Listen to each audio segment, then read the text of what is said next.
And welcome back to World Soccer Daily, an Arc Soccer Collective original. I'm your host, as always, Kurtis, and I'm here with Wendell. Wendell, how you doing, buddy? Pretty good, man. Pretty good. Pretty Long good. day. Long day. But Yeah, how we you all doing? have those long days. I'm good. And before we start the show, I just want everybody to know, as you can see, the background looks a little different. I have a white background to the side of me so that you cannot see my kitchen. I know there was some bug spray in the back. I got some situation going on. I got it handled. We're good. But now it looks a little better. As the show goes on, we'll progress a little more. We'll have even better background one day. Maybe we'll be in studio one day or something. And it's cooking dinner at the same time. Hey, multitasking. All right. So let's get into well, we had a good last episode. We were talking about the international break. We're going to talk about that again. We're going to get back into league play, as we said last episode. But let's start with Christian Pulisic, out for a month after a hamstring injury he picked up in the Australia game while we were on air discussing soccer with the U.S. national team. We had to interrupt it because I had the phone update go over, and I saw he was out, getting taken out of the game. He's out for a month. So I want to hit this in a couple angles. First angle is this: Christian Pulisic was very adamant about his rest. And now with this injury, it kind of legitimizes all those concerns that he had or that he was stating, where he's a guy, he's playing in Europe, and sometimes he needs that break. Think that for us, this is a concern because this is one of our best players again, going down with injury. He'll be back by the time it's time for the World Cup, but those injuries set you back getting ready for the World Cup. I want to know what you think about that, but I'm just gonna sit here and say it again. Gotta let these guys rest, man. We're not as deep as other countries, and this is why it's imperative that we do this load management. I know they hate it in basketball, they hate it in every sport, but load management is the key word of the day. What do you think? I mean, I kind of I agree. I did not agree up until you said that, our squad depth is different than Yeah. every other country's. That kind of makes sense. But at the same time, I'm an old school cat. Don't be soft. Get on the field. You know what I'm Okay, and saying? But and like, and I and my get it. and my response to that is, you're an old school cat, and I'm an old school cat as well. And hasn't our bodies caught up with us because of that old school mentality of playing all Yeah, the time, playing those soccer yeah, tournaments, that's true two too. two 3 games a day through a whole weekend, and now That's look true at us, too. we're groaning and moaning when we get out of bed. Come on, man. Yeah, but I mean, so like even take it back to last season, he wasn't even. I don't even think he was top 10 in minutes last season.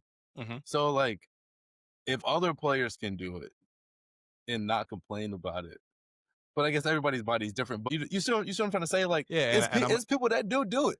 and I'm gonna return the It's people serve that do it. again, and I'm gonna return the serve again to you. It depends on the country these guys are playing in. Olivier Giroud does not have the same standard for France, or he's not even with.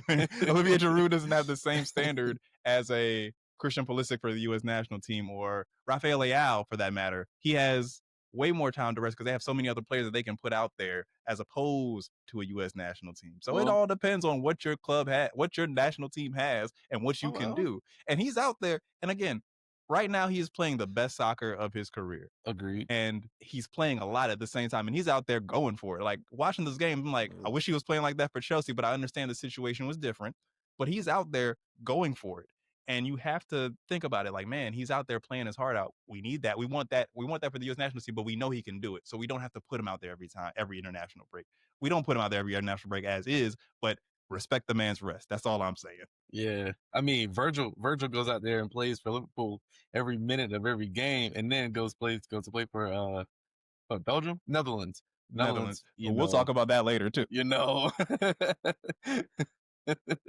But yeah, out for a month. He'll be back, and I do think I think, to close it out, I think we should just look at that from the U.S. perspective as a warning as to what could happen if we allow too many of our players to just play at that rate all the time because they're playing good soccer, or they're playing good, they're performing well, and then we want to see it happen in a red, white, and blue shirt. We have to really consider what's going on with what happens to their bodies when we do this. But let's go into league play. We're going to cover mostly the EPL because that's where all the excitement was this week. But let's start with Nottingham Forest and Chelsea. 0-3 win over for Chelsea. A lot of notes to take away from this game. I wrote down a couple of things, but the things that really stuck out to me was, one, when did Chelsea become the bad boy Pistons of the 90s, and every game there's just a red card? Because I mean, here's my thing with the Malo Gusto red card, and I don't know if it's something that I'm maybe hitting the alert button or the panic button too early, but I believe there was a lack of awareness of where the game was at the time he made that challenge. You're up 3-0, it was the end of the game. you're sliding in recklessly like that. Chelsea will be fine without him for a game, but at the same time, this could have been a situation where next week we have Liverpool or Man City, and we're out of one of our better players on the team, one of our consistent performers on the team. That's my first issue. That was my first takeaway from the game. My second was my boy Garnacho. Oh, man. I'm still not losing faith in him in terms of his ability to play soccer for this club, as and if he goes anywhere else in the Euro, his ability to play at all. But it does say something that we did struggle through the first half, and as soon as we took him out in the second half, the goals started flowing. I don't know what to make of that just yet. I don't want to be just like everybody else on the internet and saying that this guy's the issue. I don't think he's an issue. I think he just needs time to get his bearings straight, just like everybody else who's left Manchester United at this point, and be able to perform at a level that's what we need for Chelsea and what he needs to for himself even better. Like, because Chelsea will be fine with or without him at this point because the team is getting their depth up. I just don't know where he stands in that fold. The other portion I want to talk when I hit to get before I give the mic back over to you is Ang Pasta. I'm gonna mess up his name. Ange Postagoglu. Sorry, guys. I need a speech language pathologist. I never had one when I was in school. Sacked after this game. There's a Roberto Mancini rumors. I don't know how that fares. But what did you take away mostly from this game, both for Chelsea and Nottingham Forest? I'll get more into Nottingham Forest after I pass the mic over to you. But what did you take away from this game for the most part? Yeah, first, okay, so I think the red card from Melo, I think he was just tired, honestly.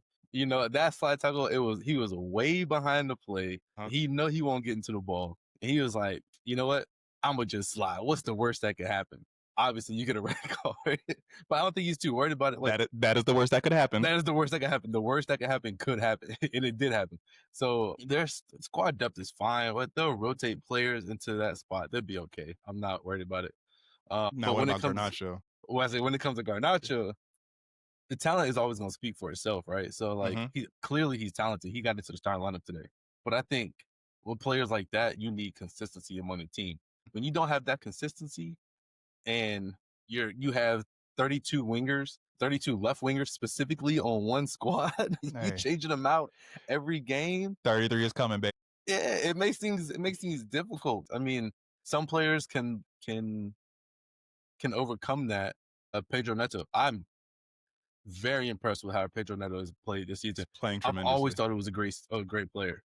So he's the one other than Cole Palmer who's always injured, but Yeah. other than Cole Palmer and Caicedo, Mhm. he's the real like consistent like engine that gets that offense going on So the for team. me to understand kind of what you're saying is you think that if the team gets it together, Garnacho will kind of fall in play and he'll play a little bit better as in terms of like his ability to be a contributing factor for them, or do you think he's holding them back? No, I don't think he's holding it back. I think as time goes on that he'll get more comfortable in that system Okay, and I he'll got get you. more comfortable with those players. Yeah. So yeah, for a player like him who's he was very very highly rated as a teenager Hmm. and going to Man U somewhat The kind of dumpster fire that is. We can kind of say it's a dumpster producing fire. kind of Yeah. but yeah, just it's a new challenge for him, right? Like he's still what 22, 23, something like that. He's still Hmm. super young. But at the end of the day, I think the talent always prevails. Okay. And let's kind of switch gears a little bit and talk about Nottingham Forest because this is an interesting study case for me. Nottingham Forest last year was right outside of contention for the Europa League, and now they're looking at relegation and looking at an uphill battle to get out of that. I don't know if firing Ang, I'm gonna just call him Ang. I don't know if firing him was net. I mean, it's what happens at this point. You lose, you're falling this far down. They're gonna make a replacement, and they're gonna try to find somebody else. I don't know what Roberto Mancini is going to be able to do with this team at this point because there was already a system that we thought was working. It reminds me of West Ham a little bit. There's a couple. West Ham will always have a year where they're like performing very well, and it's like looking like, oh, they're going to turn a corner and they're going to be a top four team.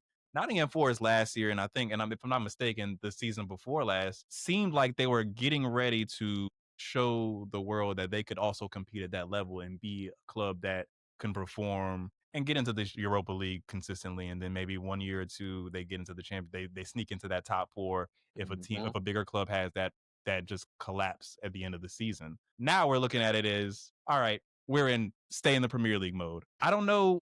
what has to happen, and I think these problems with these clubs necessarily doesn't always come down to the manager. It comes down to the staff, the technical staff that's making the decisions, because obviously there's a new coach that's coming in, whoever it may be, if it's Roberto Mancini, if it's, I heard a couple other names in the mix, but where do you go with this team, and what do you do in the January transfer window? Like, what's going to happen? Who needs to play? Like, I personally believe that Colin Hudson-Odoi, when he's out there, is better for them and will help them get out there. But it's just like, I don't know how you fit this side together to where it mesh well, and where it will mesh well, and they can maybe get themselves out of the bottom three and become a mid-table team. Because to me, that's the goal at this point. You're not going to get into that Europa League, but if you're a mid-table team by the end of the season, that's a win at this point. Yeah, I mean, the only question I had, it's like my internal thoughts when I hear this team is like, what are we doing? That's all I hear, bro. Like, it's crazy. Like, I do agree if they sit Chris Wood, because why is he starting, Mhm. and play Callum Hudson-Odoi, they probably are. They have more attacking options. Chris Wood is so one dimensional. You know what you're going to get out of him. But I don't know. Right now, it ain't looking good. If they lose anybody in the January window, they might get relegated. Well, I mean, you have to lose somebody at this point, right? I mean, I feel like if you're this far down, you have to. It's almost like in fantasy sports, you have to like get rid of something to get something. You have to make space for something else, because what you have right now is not working for some reason. I can't put the finger on it again. Like I said last week, I'm not the manager. I'm not there training with you every time, but there's something missing that you got to fix, because it was working last year and it was Yeah. working somewhat the year before last, just like I said earlier. So I don't really understand where they go with that. Hiring names is just that. I've seen this happen a million times over. Let's say Chelsea, when they signed Jose Mourinho for the second go, it didn't work out very well. Who else is signed? There's so many. We could do this all day, where we could just name clubs that signed a big name coach, a big name manager, and thought that was going to save them, and it didn't. So just getting another manager to come into this chaos may make it worse, and it may guarantee you a relegation. So Yeah. that's another portion of this where I'm like, I don't know, because even with that, whether you want to say it's because of Garnacho or not, I don't really think it's because of Garnacho. I think it was just pure luck that once Garnacho came off at half, we started scoring. I think it was just Chelsea needed their time to settle in. Personally, most people will say it was Garnacho, but that's just here nor there. That's for people to debate. But I believe that through that first half, they looked like they were going to tie it or win it. Yeah. It looked pretty. It could go either way at that point for me. Yeah. So for it to just, I mean, again, maybe they got tired. Maybe Chelsea made their adjustments and got them and figured out a way to expose them. But if he wins this game, were you gonna fire him? Probably not. And No. that's where I'm kind of like, maybe you should have just stuck with them for the season and then figured it all out in the summer. I'm not a big fan of teams trying to make moves in the January transfer window to change their club around, because it's hard to do. January transfer window is for one or two minor moves, in my opinion, a loan deal for somebody, or to get somebody that's going to come to your team full time next season. You sign them, loan them out, keep them out there wherever they are, to keep them in the system that they are before they come over and adjust to your system. But what it looks like is going to happen is January they're going to make moves and try to build something that will get them out of the situation they're in now. Will it work? Who knows? I mean, it happens sometimes where managers get fired, and then you see the new guy come in and they win 4 out of their next 6 games or something like that. And they get that little point boost, The and emotional win, then right, the emotional wins. the moral, where we Exactly. have a fresh look and we win, and now Exactly. we're looking like we're going to do something. But then what always happens, Right. and what I think always happens in those situations is, yeah, they have a good run, but then they go right back to what they were Exactly. pre that new move. And that's the Exactly. thing. That's another thing that happens almost across all sports. You fire the coach, the next game everybody's amped up to win a game, and they win the game, and Yep. we're talking, okay, now we've solved our problems. And once you think you solved the problems, the problems come right The back. And we'll problems talk come about right that back. with the next when we talk about United Liverpool. But that's where I think this is, and I think that's just not the way to do it at this point. Yeah, especially not. But he was there for 39, bro. 39 days. That's Yeah, crazy. that's a panic. That's a panic fire. That's what we call a Yeah. panic fire. Yeah. I get it. I'm always gonna be team figure it out before I'm team fire and replace, because that's what, to me, Yeah. it works sometimes. When it works, it works. But most of the Yeah. time, if we ran the numbers, it would show that usually it's a little bump. It's a little bump in the stock, and then it goes right back down. And It's also Chelsea, right? So like Yeah, You would that's think that they're aware. If they had lost to Sunderland 3-0, I get it. yeah, But like Chelsea, come exactly. on And now, and like, you I'm know what you're gonna get. And I'm glad you mentioned that because Chelsea, granted, they didn't start the season off the best. They're finding their form. And they have a team that's deep. Like they can make an adjust. They made a mid-game adjustment, and whether you think that's what got them to win or not, they made their adjustments with getting Garnacho off the field, and they played way better. You don't have the depth as Nottingham Forest to do the same thing that Chelsea did at this point. You have great players. I'm not saying they don't, but you're not Chelsea, like you said. It's a big club. You lost to a big club. I don't think anybody thought you were gonna win that game. I didn't think that, but I mean, again, I didn't Chelsea think fan so. bias. Yeah, I didn't think so. I think their lack of attacking options clearly showed. Mm-hmm. Clearly showed. Like the first half, they should have scored. It should have been 2-0 in the first half, Nottingham Oh yeah. Forest. Oh yeah. But it just when you're not clinical in front of goal, when you don't have people that can be clinical in front of goal, hey, you out back. You ain't scoring no goals. Yep. You said it. That's. I think there's no other perfect way of saying it. You're out. You're pretty much uphill. Yeah. And hey, I mean, I want Nottingham Forest to figure it out. I think there were moves that they could have. This is where I'm like, man, if Jesse Lingard was just out there, Jaylings. yeah, Jaylings. if my guy was still out there, what could be? Get Jesse Lingard back into the EPL. That's the campaign for this episode. Yeah, I'm gonna start a change.org petition for that one. All right, let's move on to United Liverpool, the game of the week. And I don't want to sound like Miss Cleo, but I'm gonna sound like Miss Cleo. Last episode, I said two. What did I say? What did I say? 2-1 You Liverpool, said correct? 2-1 or 3-1. Yeah. We won't talk about the 3-1. We'll talk about the 2-1. You said, okay. That sounds better. That sounds better for me. I can say I was right. So 2-1 Liverpool.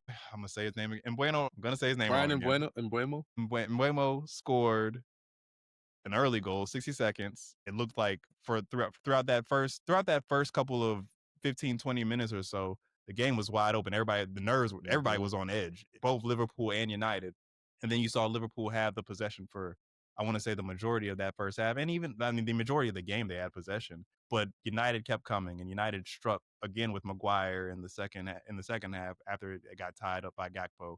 I'm gonna hit this. I want to hit this game on 100 different angles. And the first one I want to start with is what I said with Liverpool is starting to come to fruition. Isak struggled. You take Isak out, Ekatike comes in. It looks like a little bit of a different game at that point. That's when the goal came from Gakpo. The other portion I want to hit is Lemans, the goalkeeper for Manchester United. Hats off to the man That because boy had a day. that was a great goalkeeping showcase. I mean, I was while I was watching, I heard commentary saying that he got lucky on the Isak goal with that Isak shot that he blocked. I think that was called offsides Yeah. eventually, but it was a reaction save, Right. and he was on his P's and Q's, and he stepped up to the moment, and that's something they didn't have with Onana. No disrespect to Onana, but it didn't work out with him with United. This guy might be the goalkeeper he's looking like Schmeichel, like Van der Sar. Yo, that's crazy. He had that kind of performance in my opinion. I do feel like he was the key factor in this game. The second portion, this is I don't think this lets Amaran off the hook. I think this is a game that is a rivalry game. So people are gonna step up and play with more passion, more heart, and more dedication. And that's what we saw with United. Now, going back to Liverpool again, what do you do at this point? Because the first goal, I think that was kind of a reckless challenge in the air by Virgil van Dijk that led to him and McAllister colliding in the air, leaving Bueno with the open goal. And I want to say it happens in the cycle of a game, but even with that, Virgil had the opportunity to come back and save and fix the problem he created. He didn't. They scored the goal. That is what it is. But throughout the game, it just seemed like they started going towards Virgil van Dijk and challenging him to get the goals to get scoring opportunities through the entire game. And I don't want to say he's finished, but it looks like maybe you should have invested a little more in your defense. I know they got Kurtis, and I know they had, who else did they sign? I forgot who they signed. Frimpong. Yeah, Frimpong. Those guys aren't really defenders. I don't even think of Frimpong I think of him as a defensive midfielder, sure, maybe, but these guys play forward. You need guys who are going to play back. You need a real defensive central defender that's going to lock them down like Virgil. You need a younger Virgil van Dijk, and they don't have. To me, it doesn't look like they have one. The midfield still has some holes, in my opinion, as well. I mean, they have a lot of great. I think with Liverpool, they have a lot of great attacking players, but there's not a lot of great box to box players or defensive players, and that's where the issue is for me. What do you think? Yeah, no, they trying to be like the Warriors. Remember when the Warriors were just outscoring everybody? but Yeah, they were also it was like the game was like 150 to like 120, something like that. That's what exactly. they're trying to do. They're just trying to outscore. That's what it feels like. Yeah, But I mean, the game itself, it was a fun game. First of it was. all, It was a barn burner. and Like I texted the group chat, it was a it barn was. burner. It was. Yeah, and Bueno, like his quality showed today, I think, at least for the goal. And Virgil, when I hear Virgil, it's like, remember on SpongeBob, they were like, "How many times do we have to tell you, old man?" that's, Yeah. that's what I hear. So I don't know, like he's been so good for so long that I think anytime that he makes any kind of mistake or he's slow getting to the ball or he misjudges the ball, we're like, oh, he's declining. Is this it? Is this the decline? I don't really think so. I think he may be a step slower than he used to be, but it's still Virgil. He's still one of, if not the best defender in the world.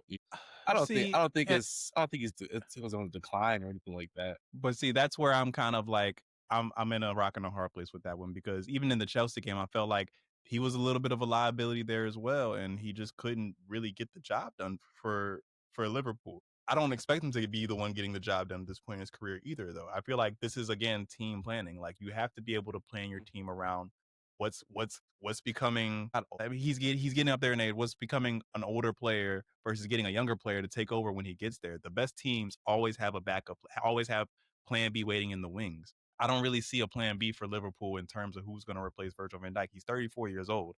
In soccer, in soccer as a defender with these young wingers, it's gonna be hard to guard a 22-year-old star from wherever. It's gonna be hard to guard in Bueno. It's just the guy's quicker. He's younger. He's faster. He's pacier. He's agile. You gotta factor that stuff in. So this is where you need somebody waiting in the wing, and it just does not look like they have that. They have a lot of great attacking players to counter what another team could do to them, but they don't have anybody who's going to sit there and hold it down for them. I mean, Kanate, yeah, he's a great defender, but I don't think he's the heir apparent to Virgil van Dijk. They need something next to him for him to be complimented to complement that. Two things. One, I know it's almost Halloween, and clearly Liverpool is in the Halloween spirit because they had a ghost on the right wing, and I don't know, hey, I don't know where Mo Salah was at today. Yeah, That boy he won't there. He it must have was. stayed on the team bus because it was a ghost over there. And again, that's another player who you need to start thinking about a replacement for. Mo Salah's been Facts, yeah, playing for a long time as well. He's been a great player for Liverpool, but you cannot let what is stop you from what needs to be. Like every college, I mean, it's college football, so they only have 4 years, but they have the replacement ready to. They have somebody in mind for his replacement. You have to think with that mentality. yeah, I need to find somebody who's going to be able to, if not play right now, learn from the guy I have right now, and have him go out there and get some minutes, so that I don't have this 35-year-old man running every game and and relying on him to score these goals for me when I can get somebody else to do it and learn from him and take what he did and put it in a better place.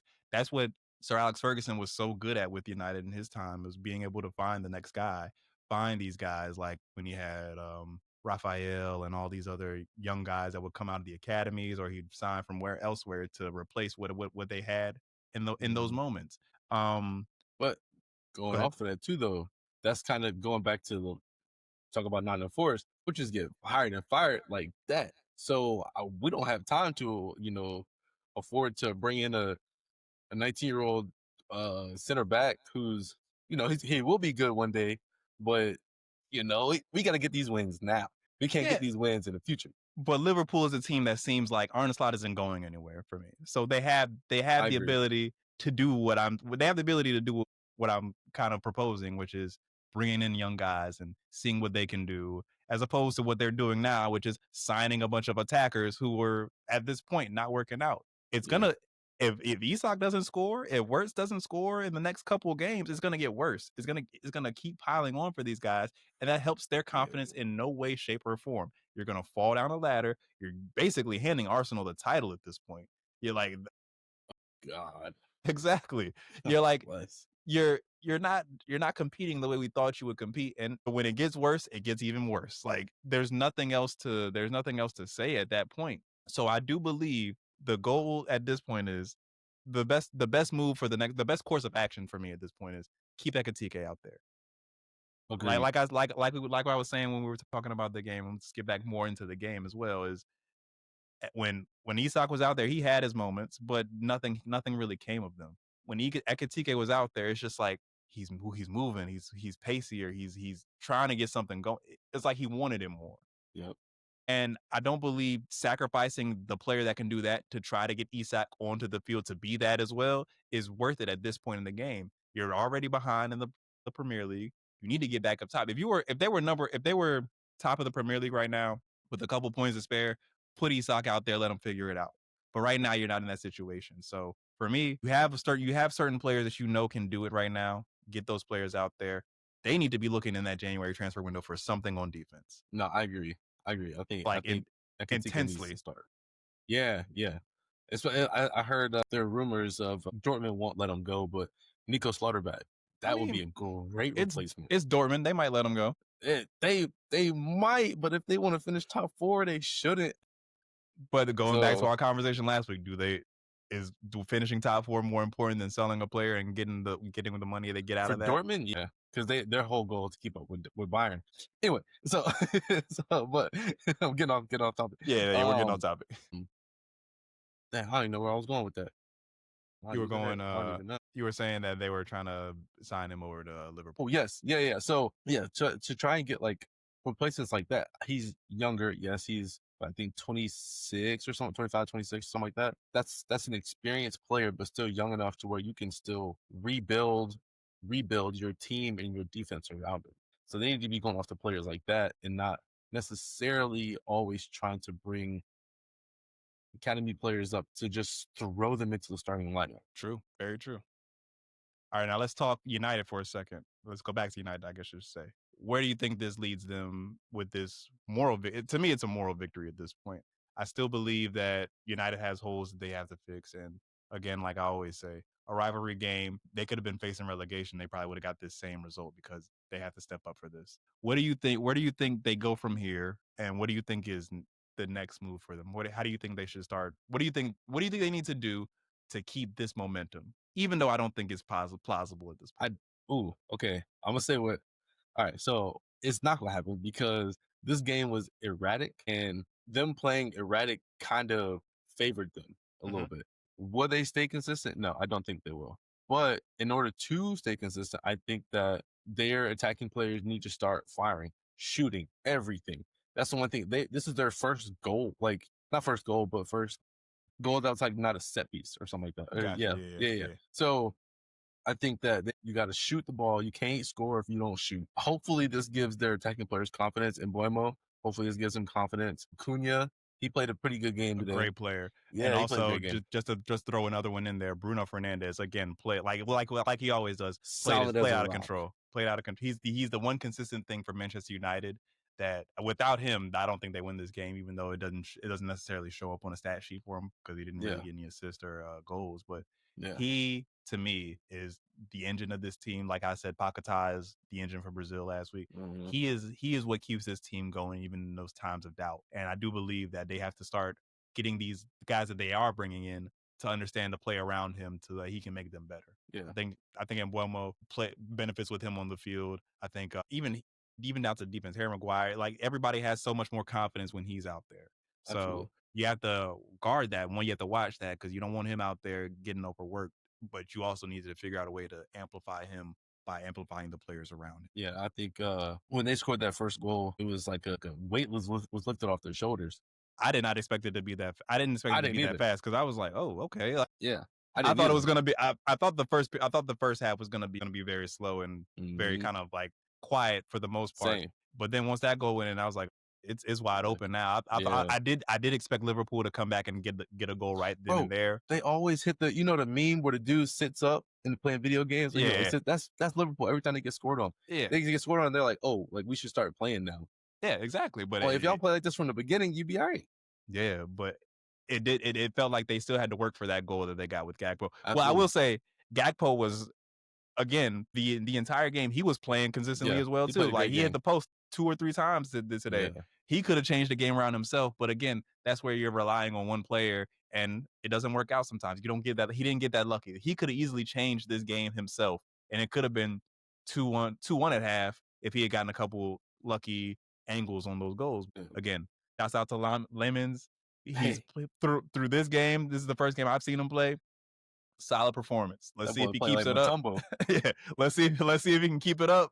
But yeah, that's something to think about for the future and seeing how they perform. But again, Liverpool, Liverpool, Liverpool. It's almost like I'm talking about them the same way I used to talk about United. Like, they're trending down so fast. It's just astonishing to see. Yeah. Yeah, I think Isak starting. I think he needs to sit the bench until he can find consistent form. Right now, I think Ekitike really is that answer for them. And if they had started him, it would have been a different game because Ekitike is one that will look for Mo Salah, who Hmm. really is Mo Salah is their offense. The offense goes through him. He is Yeah, their he engine. So he gets it into that attacking third for something to right, happen. right, exactly. So like, and Isak ain't gonna do that. Isak looking for the goal. Yeah, but And you need unless your that name is player. Goal, he ain't looking for you. But you do need that type of striker. But I wouldn't say every team needs that type of striker, but most teams need that type of striker. But again, like I said, throughout those first 3 or 4 games without Isak, when they were going through the whole will he come to will Newcastle sell Mhm. him to Liverpool or will he not? Ekatike proved his worth, and I really feel like at that point they should have backed off the Isak talk and said, "All right, we have a guy that's a striker. We can find another striker somewhere else down the road, maybe in January as well. But let's worry about the midfield. Let's worry about our defense. Let's find some guys who can come in and perform better on those ends of the ball while we have Ekatike doing what he needs to do over on that side, helping us relieve some pressure off of Mo Salah, relieve some pressure off of Cody Gakpo." But they just said no. We want to like you said. They just said why not just get sign him? And now it's looking like, okay, too many cooks in the kitchen. And this is only going to affect Isak in a negative fashion because they're going to kill him in the media all day tomorrow. They're going to kill him in the media Good, they all throughout should. the week. They're going to kill him in the media. And I know people don't like to look at the game from this angle, but that weighs on these guys. They're reading the stuff just like we're reading. They're reading the news just like we're reading the news. So Mm. that could either make him go out there and want to say, you know what, I'm gonna prove these guys, and then go work further down into the crapshoot, if you will, and end up harming Liverpool in a way where he's just not even trying to pass the ball. He's just locked in tunnel vision, the striker from select soccer that just didn't want to pass. He just got the ball and it was shooting. Everybody could just stop playing once he gets the ball because he's not passing it, aka me. I always say it out loud. But that's what can happen when you put your players in these situations. So I get what you're saying with benching him and letting Ekatike play, but it's just like now there's this weird balancing act that we have to that Liverpool has to figure out now on the training ground and within their strategy to figure out how do we get this guy into the system and it works. And maybe like you said last episode, not training for Newcastle while you were going through all this is now showing out on your play. Like you should have been out there training. You should have been the professional soccer player that we expect all professional soccer players to be. Now I get it. He's not the only player that's done this, and he won't be the last one to do this. But it shows that not training is not good for you. Keep your foot on that ball. Keep your keep your pace. Keep yourself consistent. But if not, you run this risk. There's only a handful of players that can just pick it up cold turkey and still be that player. And those players are like the Lionel Messi's of the world, maybe the Cristiano Ronaldo's, maybe. But I mean, let's be real, that's not Isak. You were not him. Yeah, no, I get that. Yeah. I mean, just to piggyback, yeah. Should have played this summer. That's all I'm saying. Yeah. We played. And again, with Liverpool, it's you gotta figure it out now because now we're looking at it as, are these guys going to qualify for the Champions League next year? Are they going to be Europa League quality level next year? Like, Yeah. now that Manchester United beat them, every team now thinks I can beat this team. I can get this same moral victory Manchester United got. Yeah. So now, I mean, you're the defending champion, so you were always going to get everybody's best. But now it's like we said we were going to give you our best because you're the champion. But now we know we can beat you because we just saw Manchester United do it. And like I've been And they saying, suck. like yeah, exactly. Like I've been saying for the longest, and like a lot of people have been saying, Manchester United doesn't have it all figured out themselves, but they look like Yeah. they had it figured out today. And just to give Harry Maguire another pat on the back, that man is the most clutch I soccer hate it, bro. player I hate of it. all. Not of all. I'm not gonna go crazy because I don't want to Yeah, get that killed was in the wild. TikTok. That's I don't wild. want. Yeah, I don't want to get killed in the TikTok Of comments all again. time. Yeah, but he is like anytime they need a goal, like going back to even last season, he's there. He's ready to score a goal and just It's so crazy. I Like, want Iguodala. yeah, That's what it the sounds laser, like. the laser beam pointed at the earth. Right. But it's again, it's like you got to give him his credit. He knows how to step up. You can say what you want about him, say what you want about his skill set. When it's time, when it counts for all the marbles, he's there. Yeah. Liverpool When it's needs time to put somebody to up or do that shut as up, well. he puts Yeah, up. yeah, he does. And hey, And hats always off in to a the big man. way. And it's always with a header. I don't understand.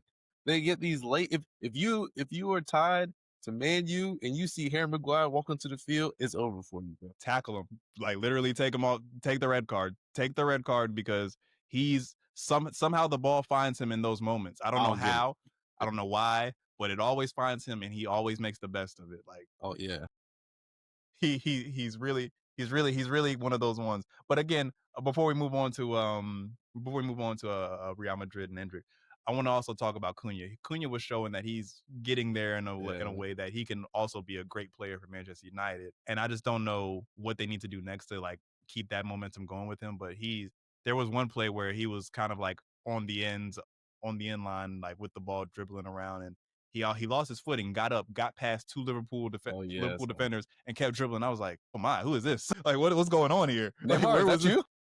Exactly what happened? But yeah, hey, hats off to Manchester United, but you still have a That's long way all. to go before we can start saying, all right, now we could relax on them and not be as critical of what they do on and off the pitch. Also, I think Liverpool is nothing to worry about.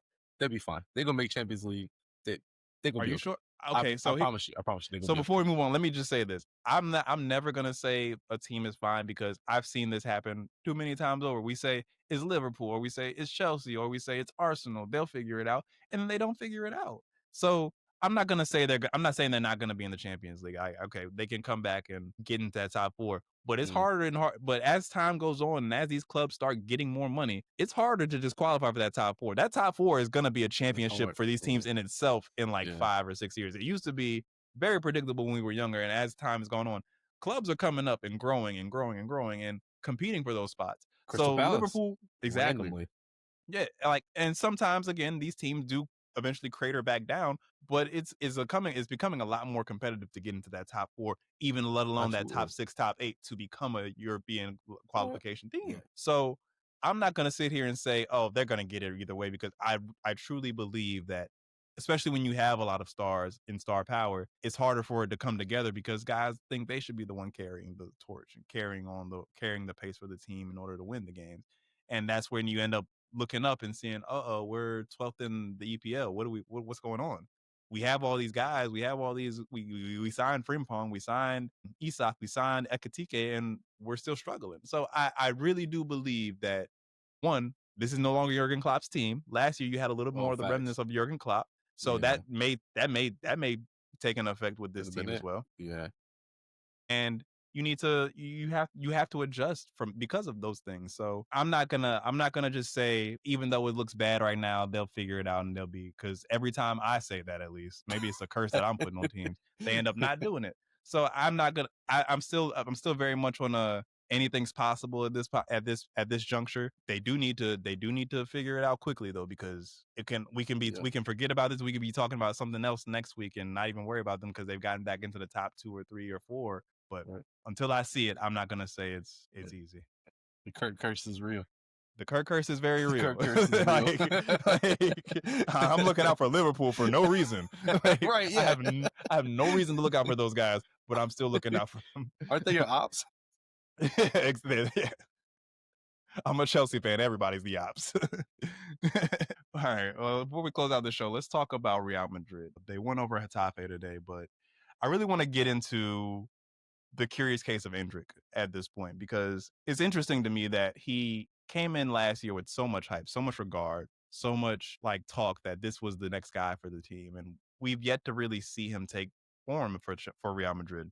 He hasn't played at all, but with that being said, he hasn't played at all this season, and that's, to me, I don't know if I don't know if it's a Xabi Alonso thing, or if it's a he's not performing well thing, or he's maybe, I don't know, maybe he's not figuring it out with this new system. But where do you go from here? I get it, you have Mbappe, but you know how it is with Mbappe. The inevitable is always the inevitable. Sometimes they say he lacks motivation to come out there and play.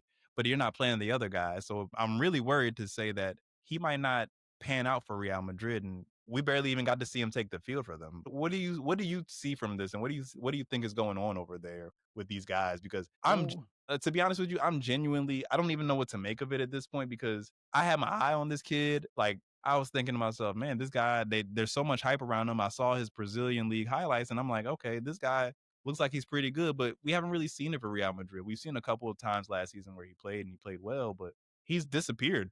And they're talking about loans to Marseille now and loans out elsewhere in Europe. And I'm like, what's going on? Like, is there something we're missing in this story, or do you think that this is just he may not be the player we thought he was, and they're trying to hide it from the public as quick as they can?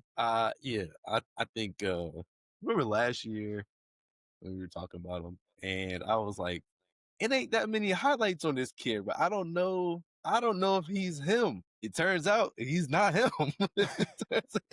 As it turns out, yeah, I think part of it does have to do with Xabi Alonso too. Like he's also coaching for his job, right? So like I'm not gonna start Endrick over Mbappe when I'm trying to keep my job at Real Madrid. You know what I'm saying? So like I think part of that that has something to do with it as well. But But I also don't think he's ready for it. He's 18 and he, he wasn't Real Madrid good at 18. I That's all I'm mean, saying. okay, so here's my takeaway from that. You really don't know what a guy is when he comes from a league like the Brazilian Premier League. I forgot what the actual official like title. I'm blanking on the name again. But you don't really know what you get until they come out there and they play for a team in Europe. Just like Esteval and Endrick were on the same team, mind you. That's true. Esteban So also was better, and I feel like we have talked about that in the past. But yeah, he was better in my opinion. yeah, well, true, but at the same time, it was the media circus swarming Endrick. Those are big. Those are big. We learned Well, so much about Endrick last year and between last year and this year, and a lot of it didn't even have much to do with soccer. well, So I'm really concerned, and I really do want to say, like, I look at it the same way I look at in the lens of Arda Guler. Arda Guler did have injuries, so that's kind of why he wasn't on the field at the beginning of this for him with Real Madrid. But when he got out there, he shows flashes. He shows that he could possibly do something. But it's like you got all these young guys, and you're not really giving them the time out on the field. Like I feel like Hatafe is the perfect game for Endrick to play. Granted, they didn't win it by mhm. much, or it I was wasn't about to a say it's a they didn't 1-0 win it by win. much, Yeah, but those are the games where you're thinking, okay, let's try and play our other guys. That's what Barcelona's doing. When Barcelona played Girona, Marcus Rashford was the main guy out there. Marcus Rashford and Pedri, and like they didn't. I mean, other guys played, but I do believe that you have to put these guys out on the field at some point, even if it's just for 15, 20 minutes to get them some time out there. Get them some time out there. But right now, I'm looking at his transfer market stats for this season. It's zeros across the board. No play time whatsoever. It's I mean, Real Madrid is they're essentially just battling Barcelona, right? It's a two-man race. It always has been. It most likely will be for a very, very long time, right? So okay. like when a game is like the one today, it's 0-0 until Mbappe scores like after the 80th minute or something like that. You can't afford to drop points like that, especially when you're essentially just playing against Barcelona. You know, so like dropping those points are crucial to the title race. And that's all they care about is the title race. Who comes on top? Real Madrid or Barcelona? That's a huge part of coaching for Real Madrid is can you beat Barcelona? So when do you play Endrick though? Like, is it going to be in the Champions League? I wouldn't want to just throw him out there in the Well, I mean, you could throw him against a lesser team in the Champions League, especially with table play now. But what do you do? Like, he has to play in order to get used to playing on this level. Right now, you just don't Um, see him out there, and that's and like I said, that's my concern is you're going to make this guy. I mean, when he gets out there, and now it's going to be he's going to be even bigger of a letdown if he just doesn't perform in that one performance he did. Because now all the eyes are going to be on him. It's going to be all over everywhere when he gets out on the field. Endrick's taking the field. Let's see what happens. Oh, he didn't score. Even if he has a decent game where he just doesn't get an assist or a goal, it's going to Yep. be the talk of the town. And that's only because you haven't been playing him consistently at this. But Uh, I again also he is only 18, so like or 18 and going on 19 or you're something like that. you're on So Real I mean, Madrid. You're on Real Madrid. agreed. You were good enough at 18 to be signed to Real Madrid. I get it. You're an 18-year-old, and you don't want to just throw him out to the Sharks. But hey, I don't think he wasn't good enough to be signed by Real Madrid, but they signed him for what he could be. okay. So I think that I think just being patient with him, and they know they're about to have Mbappe for a minute. Once you inevitably get rid of Vinny, move Yeah. Mbappe to the wing, then I think Endrick comes into this team more consistently. But until that happens, like, you're not going to replace Mbappe. But I do think there are some, like in the League Cup, there Mhm. are lower tier teams where you could possibly play him against. Okay. So I mean, But there are minutes out there to be found. He just got to find them. he's got to be put in. That's what I'm saying. Yeah, yeah, yeah. He got to find them. Yeah, but I don't know. I'm really following it closely at this point because it's to me it's looking like they don't believe in the kid anymore. And if we're talking about loans to Marseille, I mean these could just be rumors at the end of the day. They're talking about putting him over there on loan. What does that say? It's like he's not good enough to figure it out where he's at. And what I happens if he goes to Marseille and he's not that good? Do they cut ties? Do they not bring him back on with the club? Usually you don't hear a player with this high of a profile end up going out on loan. And Yeah. that's where I think that's where I'm at with this. Is like usually when you come in with the favor, especially a Brazilian soccer player, that for that matter, Hmm. you're kind of understand what you know what you're getting, you know what you're seeing, you know what's about to be out there playing for you. So you don't find it necessary to send them somewhere else to find their form. That's Hmm. something I think is more that you would do for an Arda Guler because he has the injuries that he has to deal with, and finding his finding minutes for him would be more beneficial for him to be on loan. For Endrick, I thought we had the guy. I thought we were looking at the next greatest strike. I thought we were looking at the next Ronaldo, Brazilian Ronaldo, of course. I But didn't I believe thought, it for a second. I was, For a hey, second. I may have fallen for the Arch Manning style highlights and said this guy might be like that because I remember watching some of the highlights for him and I was like, okay, maybe Real Madrid has really figured this out for the next couple of years and we might be looking at another Galactico style team that just has the guys in line everywhere, like we were talking about earlier with Liverpool. They have the next guy already ready to go, but I don't know, man. It's that that grown man soccer is different. They play grown man soccer down in Brazil. No disrespect, but Yeah, they do. when you come to Spain, bro, it's different. You're not gonna just come to Real Madrid and think you're gonna. Even Neymar struggled when he got to Barcelona. You know what I mean? And Yeah, Neymar is one of the greatest talents of our generation. true, So very true, very true. Endrick is not one of the greatest talents of our generation. So I I think think I, that I think I think you're going a little too he's hard on gonna the struggle. kid. I think you're going Nah, a little too am hard I? on the kid. I think we got to give him a chance. Like you said, he is young, but at the same time, I think he needs to be out there playing. We need to see it. We need to see it. We You need got to to see him see it. either be a flop or a star, Yeah, one or yeah, the yeah. other. Facts. I think we have to see it. I think the coaches have to see it because I'm always going to be a big proponent of, and this is all speculation, of course. Let's say it's not working out for him on the training grounds. He's not looking like the Mhm. guy that they thought they signed. Some players don't train well. Some players don't look good on the training ground, but when they get into those games, they play. They show you why you signed them. So maybe that's what you need to do a little bit. Not throw them out to the sharks, but throw them in there with the goldfish. With the goldfish. Yeah, no, I mean, I do hear that, but yeah, it is hard to give somebody minutes when they're not training well. But there is some sort of component of like, well, he's doing okay, and we know what his talent level is, even though he's not consistently training well. Let's just throw him in there real quick, give him about 15 minutes, and see what's going on. That's all I'm saying. And then reevaluate, and then you can take that film, evaluate it in training, and then you go from there. So I do see what you're saying.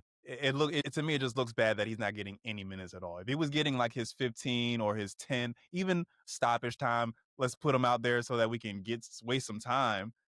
Fine, but you got him out there. Not having him out there at all for me Mhm. says a lot.